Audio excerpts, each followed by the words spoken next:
Former IFP leader Mangosuthu Buthelezi has completed his self-isolation, made a full recovery from COVID-19. He tested positive earlier this month after contact with an infected person. The 92-year-old never developed any symptoms. Prince Mangosuthu Buthelezi joins us now to tell us about this experience. A very warm welcome to you this morning, and congratulations. You are clear. Tell us about your experience. Thanks very much. No, in fact, I'd gone for testing 5 times. So when I went for the 6th time on contact with someone who was infected, I was surprised when I was told that I was positive. So then the doctors immediately said that I must isolate. So they were debating whether I should go to hospital, isolate in a quarantine, or in my house. So they finally said, no, I can isolate in my house. So I stayed there in my house for the duration of the isolation period. And of course, I didn't feel any symptoms of any sort. My life was normal. I mean, at the end of it, I felt as I felt on the first day, without any feeling. But of course, in the interim, I did go to hospital, to the lab, where they tested my blood. And the specialist said, you know, there's minimal COVID in your body. And I was quite surprised. That's what he said. So anyway, then I continued with isolation. Then they took the blood again. Then I went again to the lab. Then this time they said my blood was normal. They took the X-ray. They said my lungs were okay, you know, and that was that. And how did you feel? I mean, you are of a healthy age, and it goes against the trend of older people being more affected. I mean, did it affect you mentally? How did you keep positive throughout the whole experience? Well, actually, I left my hands in the hand of God, because after all, you know, God has been very merciful to me. You know, He has given me bonanza years.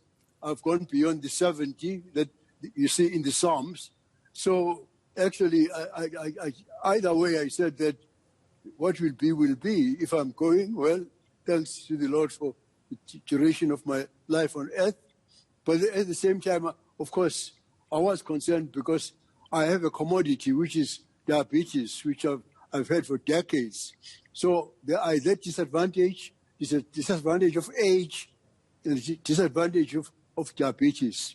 But in spite of the two disadvantages, you know, my isolation went without any hindrance, with any problem at all. That really is incredible, isn't it? And your message now to South Africans going through this, and the fact that you say, I mean, you have those comorbidities and you survived. What would you tell South Africans right now?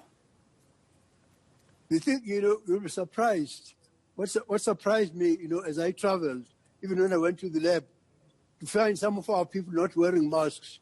Of course, I know that our people are very poor, but I've chided some young people that I've seen, you know, hanging their mask on their necks instead of putting them on, because I think that we should actually obey the rules. Imagine that I was discovered to be infected when I went for the 6th time. I mean, each time there was a possibility that I could be infected. I went for what you call for investigation to the lab. So I think that really our people should really try and abide by the rules and regulations.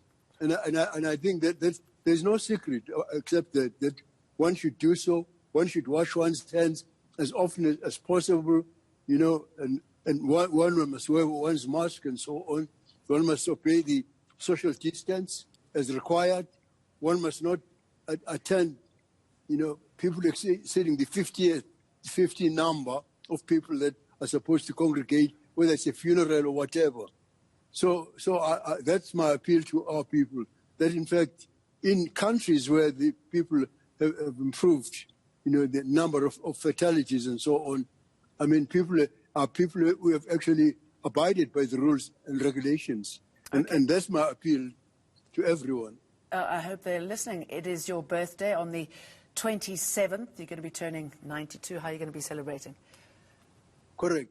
No, I think that I'll just be at home, just, with a couple of my children and actually thanking the Almighty God for the fact that I've gone through this experience and many others in the 92 years that I will have clocked by that day. Well, thank you for sharing your positive experience with us, and a very happy birthday for next Thursday.